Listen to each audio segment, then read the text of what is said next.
where I'm well past 21. Uh, Excuse me. This is part two. So as I was saying, you know, I've come to decipher that most of the time, if you're a hot chick and you're happy, and you have a friend who's hot but she's not happy, then she knows how much you love your man or whatever. Most of the time, those women themselves will be the ones that will fuck up your relationship. They will fuck up your day. They will fuck your man.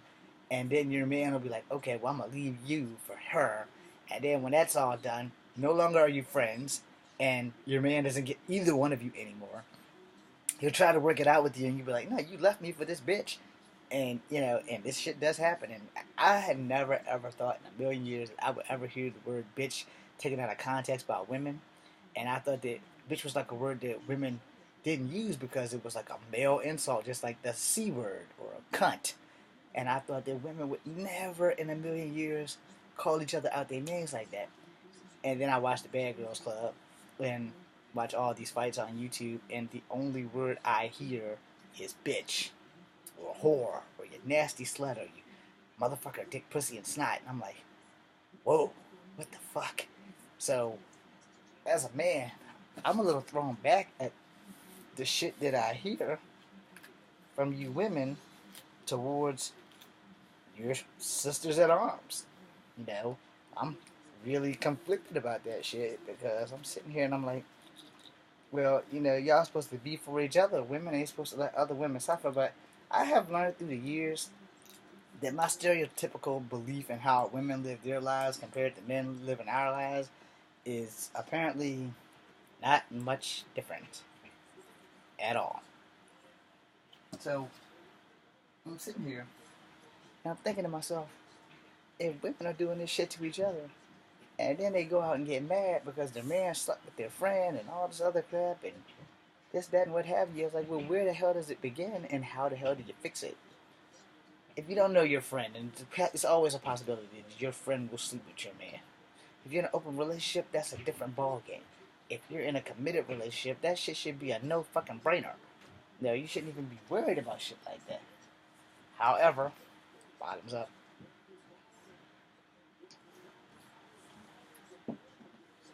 This is an unfortunate side effect of dating a beautiful woman. Now, everybody has a different version of beautiful women, and I'm no different. I just have my preference. Women have their preference. Most women look at me and keep on walking. They're like, yeah. So if I want to get women, my best shot is to get on TV. No, I mean it's my best shot because I'm not exactly a pretty man. You know, I'm prettier than I was before a few years ago when I burnt all this off. But I'm not like drop dead gorgeous. I'm also not tall, so it's kind of working against me on every aspect of the words. You're fucked up, or you're pretty much fucked, and that's pretty much the truth. I'm pretty much fucked. But when you think about it, how many of you women have done this to men? Excuse me. To your girlfriend's man, where your girlfriend's happy as hell. She's always singing at flowers and always walking around with a smile, and her man makes her happy. He loves her. You hear them making out just about every other night, and they're like inseparable, except for when they have to go to work. And maybe they're too happy, and you decide you want to just throw a monkey wrench in that program, which is fucked up, and shame on you. And for all you women to do this shit, that's kind of fucked up. But I will tell you, I have learned that if a woman has a hot friend and she's not happy, and unfortunately, the side effect that if she's hotter than her friend, or her friend's hotter than her hot friend will probably, most definitely, and statistically speaking, it also has been proven, will fuck up her relationship with her boyfriend.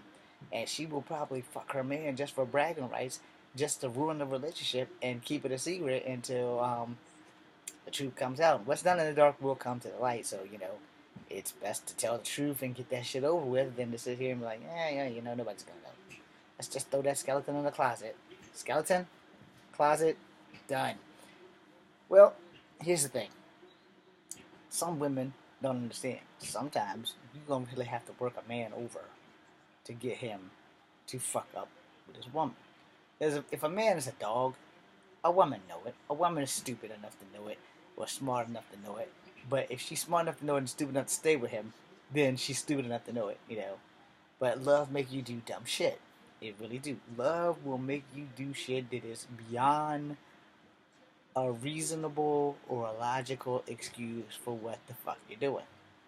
Where logically, if you're a woman and your man is cheating on you, whether it be with your best friend or your sibling, logic would be like, motherfucker, I'm done with both of y'all. And I don't want to speak to you no more. I don't want to see you. I don't care if you live or die, but as long as you live or die as far as fuck away from me as possible. Because if I was a woman and my best friend or one of my siblings was fucking my man, that shit's done. We are completely excommunicated with each other forever. And that's the same, I'm a man now. If one of my bros was asleep with one of my girls or the girl that I am with or love more than life itself, we done. Ain't no forgiveness. I will forgive you, but I'm done dealing with you. You know what I'm saying? I will forgive you because it's the God thing to do. But as far as when I see you, I will do everything I can to resist the urge to shoot you, beat you, stab you, stomp you, throw a grenade down your throat, that kind of thing. So the best way I can do that is to avoid you altogether because I had something good and you fucked it up. Now, most men, you don't really do that shit. Most of us. But you got some of them friends that backdoor buddies. I ain't talking about they fucking you up the ass. They just getting in to get to know your girl to see how far they can go. And if your girl don't tell you about it, you ain't gonna know. And then next thing you know, you gonna come home one day and your girlfriend riding his dick. It might be the last dick that she ever rides, but she gonna be riding his dick.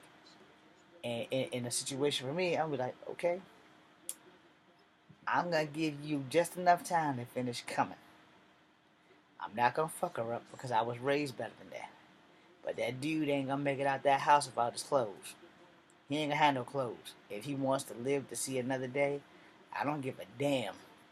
I will rip his fucking dick clean off. And I will tell him I hope that she was fucking worth it. Because when we sitting in the courtroom, I'm gonna say, look, I came home. This motherfucker was fucking my girl. I should have walked away. Reflex. They're like, what the fuck does that mean? I said, well, after he busted his nut all up in there, pussy that I actually have to eat, I ripped his dick off. It wasn't all the way in her, but, he busted his nut. I seen his face contort. I snatched her ass off of him. He was still exploding like Mount St. Helens. And next thing you know, his dick was in my hand. I threw it on the floor somewhere. And then I commenced to beat his bloody ass halfway to hell. And that's my plan. And I tell the judge, look, I'm guilty of sin for malicious wounding. I will do my time, when y'all sew his dick back on. Him and her might be together. His dick might still function. But when I get out, I'm just going to let you know off the bat. I'm going to whoop his ass again. I said, so however much time you give me, I promise you this. If that motherfucker is anywhere by himself in public, if I catch him in the bathroom pissing, if I find out where he live at after this incident, I can almost guarantee you I'm going to knock on his door. And when he comes to open it, I'm going to beat his ass again. And the second time that I beat his ass, I'm going to put him in a fucking wheelchair. He won't be able to do shit from the neck down. And why is that? Because there's 365 pressure points in the human body, and 250 of them motherfuckers will kill you. 135 of them son bitches can cripple you dead as shit. Which means you won't be alive, but you won't be dead. Or you'll be able to blink. So, I know the 250 that will kill you. There's 365 of them motherfuckers though, but 250 for sure will kill you. About 180 of them can paralyze your ass for the rest of your life. Now, as a martial artist, I highly recommend that you don't go fucking with a girlfriend that I have, because if you do and you take her from me, it's all good. But the second I catch you with your dick inside of her, it's pretty much the end of the road for you. And no matter how many times you open up the Matrix, you're not gonna survive that shit, because I'm not Galvatron. I'm James. And I'm going to fuck your world up. Matrix or not, and all the sparkling light shows and everything is not gonna save you from me ripping off your motherfucking dick. Now, as for her, oh, she's gonna get it too. I'm not gonna lay a hand on her ass. But no one else in the world is going to want to fuck with her either. I'm not going to fuck her face up or any of that shit. I'm going to do the one thing that social media is good for. I'm going to make her infamous. I'm going to make sure that everyone knows that she is a lying, cheating, conniving, slut puppy, hoe cake, asshat, and anyone who dates her expect to be going to jail like me.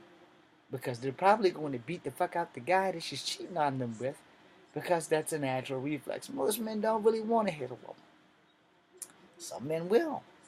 So if you cheat on me, I'm gonna make sure everybody knows that you cheated on me, and then I'm gonna go away. Because after I beat up the guy you cheated on me with, I'm pretty sure that he's gonna win that court case. Because I'm going to totally discombobulate his ass or eviscerate him, depending on what I have in my hand at the time. I'm really gonna fuck him up, and you'll have to take care of him for the rest of his life because you caused this ass whooping that he's going to retrieve. So you might want to think about that. So any girl who's dating me, I'm just gonna warn you now. I'm not the jealous type, but I do believe in revenge. So if you're cheating on me, you better be honest. And I best not catch you cheating on me. Because if I catch you cheating on me, well, we're done. That's for sure. And everybody's going to know your name. But as far as that guy you were cheating on me with, he's pretty much going to wish he was dead. I'm not going to kill him. I'm probably going to eviscerate him just a little bit, below the belt. But then I'm going to let him live. But he'll be riding in a wheelchair blowing through a straw for the rest of his life. And why? Well, I'm going to tell him when I'm standing over him, beating him halfway to death, because it's hard to fight when you're naked, because you're worried about getting your shit fucked up. Well, that's the only target I'm going for, because you shouldn't have been fucking my girlfriend. So, therefore, you get what you asked for. And in turn, I'm just going to say this. Because you're going to need that to blow in that damn straw, because that's where you're going to be at while I'm sitting in jail like this. I'll be in prison, and everybody like, hey, little guy. Yeah, you, tiny guy. You're like 5'3". What the fuck are you doing in here? Hey, look, man, there's a reason why I'm not in general public. I'm only here to eat dinner and lunch and breakfast. Well, what did you do, man? Oh, that's easy. I totally eviscerated the dude that was sleeping with my girlfriend, and he probably won't ever forget my name. But what the fuck did you mean? Well, let's just say his dick got rammed up his own ass, and he has to breathe through a straw to ride in his automatic wheelchair that he will never ever get out of for the rest of his life when I remove his fucking spine. I'm gonna enjoy whooping his ass. So, like I said, I'm not a jealous man, but I do believe in revenge. Revenge is the dark side of honor. I heard that in a movie once. I strongly believe that revenge is the dark side of honor. And if you dishonor me, I'm going to have to seek revenge on you. This is not a threat. This is a bona fide promise, and it's not because of the alcohol. It's just the truth. You shouldn't cheat with other people's girlfriends or boyfriends. You just shouldn't. If you want to, like, be fucking, you know, don't be in a relationship. It's just that simple. Because the other person in the relationship might actually love you, and you're fucking them out of life, and you're ruining them for the next person that come along that might actually love them. So you see this, the endless cycle that you've started, which is the reason why I don't believe in cheating. Now, I haven't cheated yet in any relationship I've ever been in. I will not say that the thought has not crossed my mind, because as you heard in the other video, I've come close, exceptionally close, but I would have never done it, because in the end, a fling is a fling, and flirting, oh, I love flirting. I don't have a problem flirting at all, because I'm flirting. I'm coming home to you. I ain't going home with them. I have to be drunk for like about 6 days, and I don't do that much damn drinking to get drunk enough that I don't have control of my synaptics. I've never had drunk sex. I like to have drunk sex, but only in a controlled environment, which basically means if I'm drunk, I have to be in a locked room, and you probably would have to handcuff me to the bed for your safety and mine, but you only get to handcuff one hand. You don't get to handcuff both, because I might get like enraged and like go all hawk and stuff, and that wouldn't be cool. But in the end, as I close out, I'm a strong believer in that you shouldn't cheat. You gotta have some moral high ground in a relationship, and both people need to have a moral high ground if you want to be in a relationship. Because the simple fact is, if you just want to fuck, then just be open and honest with your partner. I want a relationship where we just fuck. I don't want to be in a relationship because I don't want you to tie me down. I'm not so old and I'm ready to settle down, or some, but be honest about the shit. Don't make someone love you for 2 years and make them want to marry you, and then you just like slam that damn door in their face for no reason whatsoever, or because you're not woman or man enough to tell them what went wrong or why. Don't do that shit, because that ruins people. It's part of the reason why I am the way I am right now, because I was totally ruined. And in fact, I think every woman that I've ever been with has totally ruined me. And I explained that to my coworker. So as I close out, I don't see that there's anything wrong with just having a sexual relationship, as long as you both know that it's just sex and it's not no feelings and touchy feelings. Don't call me when you need bread or none of that shit. Don't call me when you need money, but call me when you need dick, and vice versa for me. But if it's gonna be more than that, where you need to borrow money and do all this other stuff, and I need to babysit your kids or any of that, nah, that shit's not a fucking option. Alright? That's not a fucking option. Especially if the kid's not mine. That is not an option, and that's just totally fucked up. I'm not Carlton, alright? Anyway, as I close out in this long ass video, I want answers. Why do women do everything I just mentioned? Everything. Especially cheating. But yet if a man cheats, it's a complete crucifixion. Cheating works both ways. And people won't cheat if you give them what they want. So let me tell this to you ladies. Unless your man has cheated before you and after you and during you, you ain't got too much to worry about. And here's how you prevent your man from cheating. When his dick gets hard, suck it or fuck it. That's pretty much the gist of it right there. Suck it or fuck it. Even when you don't want to. Because if you want your man to stay, you gotta want to play. I know this is awful and extremely sexist, so I apologize to every woman watching this, but it is the truth. You want your man to stay? Give him pussy every day. It's a nursery rhyme. Now, if you want your man to stay, give him pussy every day. Now, for you young girls who are just starting out, this is my final PSA for you. There's nothing wrong with having sex as long as it's safe sex. The best way to prevent from getting pregnant by some asshat that doesn't want to be a daddy is going to tell everybody that you smell really bad and other reasons because you won't fuck him again, is to just not have sex. Pure and simple. Because people are evil and men are stupid. Alright? Lots of boys, rather. And just because a man is 21 does not mean he's a man. It means he still has some growing to do. He might be legally a man, but that does not mean that you should have babies with this motherfucker. If he marries you and y'all discuss it and y'all actually talk about it and it happens, that's fine. But if you're going to co-parent, because everybody's situation is different, make sure that you have a baby with an actual man. Not a boy in men's clothing pretending to be a daddy. And now for you young men, same concept. But if you're going to be a man that's got to have a baby, you need the man to fuck up and you need to be there. Hella high water. You need to make sure that your baby mama's big brother doesn't have to do your job. You have to work around your children. You have to schedule your job around your children because it's your children. You were man enough to lay there and bust that nut inside there, then you need to be man enough to do everything that you don't want to do. And here's a tip. If you don't want to have babies, wear condoms. If that's not good enough, just get head. I'm sorry to whoever I've offended with these videos. I'm James Williams Jr. This is Kung Fu Havoc number 2. It's 18 and a half minutes of your life that you can't get back from the actor, the writer, the producer, the star of his own stuff, and independent filmmaker James Williams Jr. This is Kung Fu Havoc number 2. Please don't let your kids watch these videos. I'm James Williams Jr. Be seeing you.